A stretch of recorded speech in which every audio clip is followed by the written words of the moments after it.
नमस्कार प्रिय दर्शकों। आज की कहानी है माँ और बेटे की। बेटा अपनी माँ से कहता है, माँ मुझे कुछ महीने के लिए विदेश जाना पड़ रहा है। तेरे रहने का इंतज़ाम मैंने करा दिया है। तकरीबन 32 साल के अविवाहित डॉक्टर सुदीप ने देर रात घर में घुसते ही कहा, बेटा तेरा विदेश जाना ज़रूरी है क्या? माँ की आवाज़ में चिंता और घबराहट झलक रही थी। माँ मुझे इंग्लैंड जाकर कुछ रिसर्च करनी है, वैसे भी कुछ महीनों की तो बात है, सुदीप ने कहा। जैसे तेरी इच्छा, मरी आवाज़ में माँ ने बोला। और छोड़ आया सुदीप अपनी माँ प्रभा देवी को पड़ोस वाले शहर में स्थित एक वर्धा आश्रम में आने पर शुरू में हर बुजुर्ग के चेहरे पर जिंदगी के प्रति हताशा और निराशा साफ झलकती थी। पर प्रभा देवी के चेहरे पर वर्धा आश्रम में आने के बावजूद कोई शिकन तक न थी। एक दिन आश्रम में बैठे कुछ बुजुर्ग आपस में बात कर रहे थे। उनमें 2-3 महिलाएं भी थी।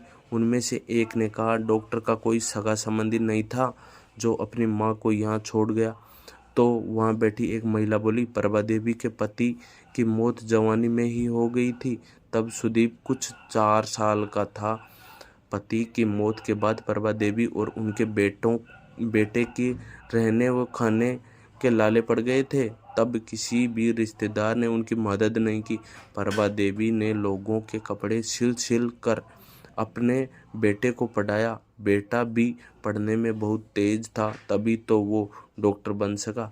वर्धा आश्रम में करीब 6 महीने गुजर जाने के बाद एक दिन प्रभा देवी ने आश्रम के संचालक रामकिशन शर्मा जी के ऑफिस के फ़ोन से अपने बेटे के मोबाइल नंबर पर फ़ोन किया और कहा, सुदीप तुम हिंदुस्तान आ गए हो या अभी इंग्लैंड में ही हो? अपनी माँ ने पूछा अपने बेटे से। माँ अभी तो मैं इंग्लैंड में ही हूँ, सुदीप का जवाब था। 3-3, 4-4 महीने के अंतराल पर प्रभा देवी सुदीप को फ़ोन करती।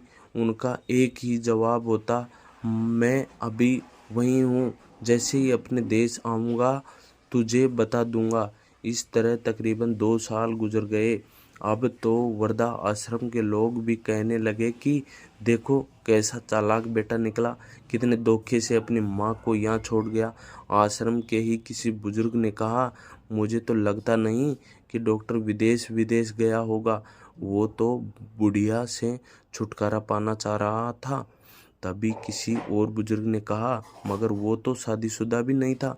अरे होगी उसकी कोई गर्लफ्रेंड जिसने कहा होगा पहले माँ के रहने का इंतजाम करो, तभी मैं तुमसे शादी करूंगी।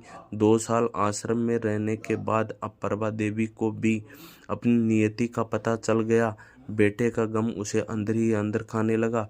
वो बुरी तरह टूट गई।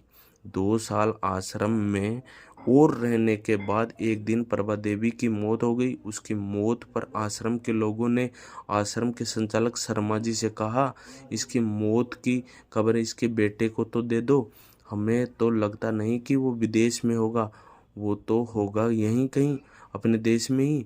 इसके बेटे को कैसे खबर करूं, उसे मरे तो 3 साल हो गए। शर्मा जी की ये बात सुन वहाँ पर सन्नाटा छा गया।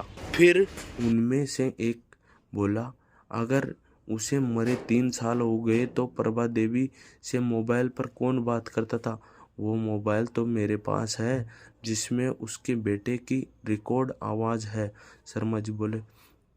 पर ऐसा क्यों? किसी ने पूछा। तब शर्मा जी बोले कि करीब 4 साल पहले सुदीप अपनी माँ को यहाँ छोड़ने आया तो उसने मुझसे कहा, शर्मा जी मुझे ब्लड कैंसर हो गया है और डॉक्टर होने के नाते मैं ये अच्छी तरह जानता हूँ कि इसकी आखिरी स्टेज में मुझे बहुत तकलीफ होगी। मेरे मुंह और मसूड़ों आदि से खून भी आएगा। मेरी यह तकलीफ माँ से देखी न जा सकेगी। वो तो जीते जी ही मर जाएगी। मुझे तो मरना ही है, पर मैं नहीं चाहता कि मेरे कारण मेरे से पहले मेरी माँ मरे। मेरे मरने के बाद 2 कमरे का हमारा छोटा सा फ्लैट और जो भी घर का सामान आदि है वो आश्रम को दान कर दूंगा। यह दास्तां सुन वहां पर उपस्थित लोगों की आंखें जला आई। प्रभा देवी का अंतिम संस्कार आश्रम के ही एक हिस्से में कर दिया गया। उनके अंतिम संस्कार में शर्मा जी ने आश्रम में रहने वाले बुजुर्गों के परिवार वालों को भी बुलाया। माँ बेटे की अनमोल और अटूट प्यार की दास्तां का ही असर था कि कुछ बेटे अपने बूढ़े माँ बाप को वापस अपने घर ले गए। यह कहानी आपको कैसी लगी कमेंट करके ज़रूर बताएं। चैनल पर नए हैं तो चैनल को ज़रूर सब्सक्राइब करें। सदैव प्रसन्न रहिए। जो प्राप्त है पर्याप्त है। नित्य याद करो शिव परमात्मा को। ओम शांति।